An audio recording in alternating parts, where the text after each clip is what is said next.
Welcome in mathematics class.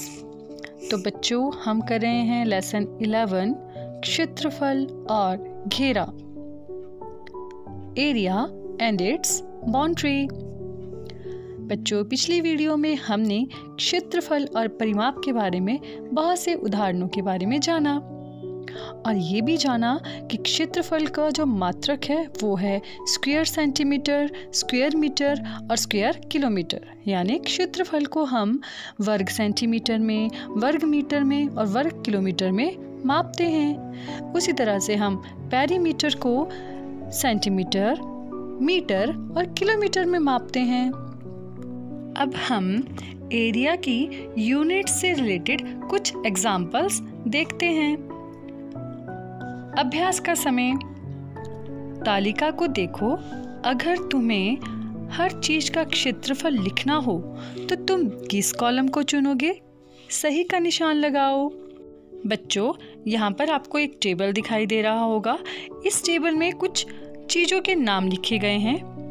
हमने देखना है कि उन चीज़ों को मेज़र या मापने के लिए हम किस यूनिट का प्रयोग करते हैं, यानी किस मात्रक का प्रयोग करते हैं। जैसे बच्चों यहाँ पे रुमाल लिखा है। जब हम रुमाल को मापते हैं, उसका एरिया निकालते हैं, तो उसका एरिया हम किस मात्रक में यानी यूनिट में लिखते हैं? वर्ग सेंटीमीटर कि वर्ग मीटर कि वर्ग किलोमीटर?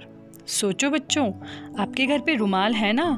निकालो जरा रुमाल और देखो जरा इसकी एक साइड को भी अगर हम मेज़र करते हैं तो वो किस में मेज़र होता है? सेंटीमीटर में कि मीटर में कि किलोमीटर में? सेंटीमीटर एक छोटी यूनिट है, मीटर उससे बड़ी होती है और किलोमीटर बहुत बड़ी होती है। हमें पता है कि 1 किलोमीटर में 1000 मीटर होते हैं और 1 मीटर में 100 सेंटीमीटर।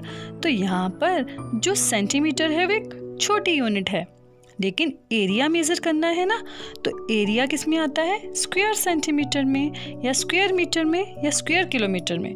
तो जो रुमाल है उसकी एक साइड को जब हम मेज़र करते हैं तो वो सेंटीमीटर में आते हैं और उसका जो एरिया आएगा वो आएगा वर्ग सेंटीमीटर। तो यहाँ पर आ जाएगा वर्ग सेंटीमीटर। ऐसे ही साड़ी, बच्चों साड़ी की जो लेंथ होती है वो बहुत ज़्यादा होती है, साड़ी लंबी होती है, तो इसलिए जो उसका जो क्षेत्रफल आएगा उसकी यूनिट आएगी वर्ग मीटर। तुम्हारी किताब का पन्ना। अब बच्चों अपनी बुक की एक साइड देखो। अगर बुक की एक साइड को हम मेज़र करते हैं तो वो सेंटीमीटर में मापी जाती है, तो इसका मतलब इस बुक का जो क्षेत्रफल है वो आ जाएगा वर्ग सेंटीमीटर यानी स्क्वायर सेंटीमीटर। स्कूल की ज़मीन देखी है ना आपने? स्कूल की ज़मीन। बच्चों हमारी स्कूल की ज़मीन ज़्यादा होती है तो उसको मेज़र करने के लिए हम वर्ग मीटर यूनिट का यूज़ करते हैं। अब एक शहर की कुल ज़मीन। बच्चों शहर तो बहुत बड़ा होता है और इसकी दूरी को भी हम किलोमीटर में मेज़र करते हैं। तो अगर एक शहर की कुल ज़मीन का एरिया या क्षेत्रफल निकालना हो तो उसका जो मात्रक है वो है वर्ग किलोमीटर। अब कक्षा का दरवाजा, तो डोर को हम वर्ग मीटर में मापते हैं। कुर्सी का आसन यानी चेयर सीट। बच्चों जो चेयर सीट है वो थोड़ी छोटी होती है तो उसे हम स्क्वायर सेंटीमीटर में मेज़र कर सकते हैं। श्यामपट्ट यानी ब्लैक बोर्ड। ब्लैक बोर्ड को हम वर्ग मीटर में मापते हैं। इसी तरह से भारत का झंडा, तो बच्चों जो भारत का झंडा होता है उसका जो एरिया आता है वो आता है वर्ग सेंटीमीटर। लास्ट है जमीन जिस पर कोई नदी बहती हो। बच्चों नदी तो बहुत दूरी तक जाती है और लंबी होती है, तो इसलिए इसको हम किस में मेज़र करेंगे? वर्ग किलोमीटर में। तो यहाँ तक हमें अच्छे से समझ आ गया है कि एरियाज़ को हम किस में मेज़र करते हैं? स्क्वायर सेंटीमीटर में, स्क्वायर मीटर में और स्क्वायर किलोमीटर में। आगे है 9 वर्ग सेंटीमीटर का एक वर्ग बनाओ, उस पर ए लिखो। एक और वर्ग बनाओ जिसका किनारा पहले से 2 गुना हो, उस पर बी लिखो। बच्चों यहाँ लिखा गया है 9 वर्ग सेंटीमीटर का एक वर्ग बनाओ। यहाँ पर ये वर्ग का क्षेत्रफल दे रखा है, तो यहाँ पे वर्ग का क्षेत्रफल क्या है? 9 वर्ग सेंटीमीटर। अब बच्चों वर्ग यानी स्क्वायर, तो स्क्वायर का जो फार्मूला होता है उसका एरिया का, तो वो क्या रहता है? Side into side. तो 9 वर्ग सेंटीमीटर का मतलब इसकी एक साइड क्या है? 3, क्योंकि 3 3 होता है 9। तो अगर ए वर्ग की एक साइड 3 सेंटीमीटर है, तो जो इन्होंने लिखा है कि बी वर्ग का जो किनारा है उसका 2 गुना, तो बी वर्ग का किनारा क्या आ गया? 3 का दुगना क्या होता है? 6। तो इसका एक किनारा आ गया 6 सेंटीमीटर बी वर्ग का। अब यहाँ पर फिल इन द ब्लैंक्स दे रखा है कि वर्ग ए का परिमाप डैश सेंटीमीटर है। तो देखो बच्चों, हमें पता लग गया था कि वर्ग ए की जो एक साइड है वो कितनी है? 3 सेंटीमीटर।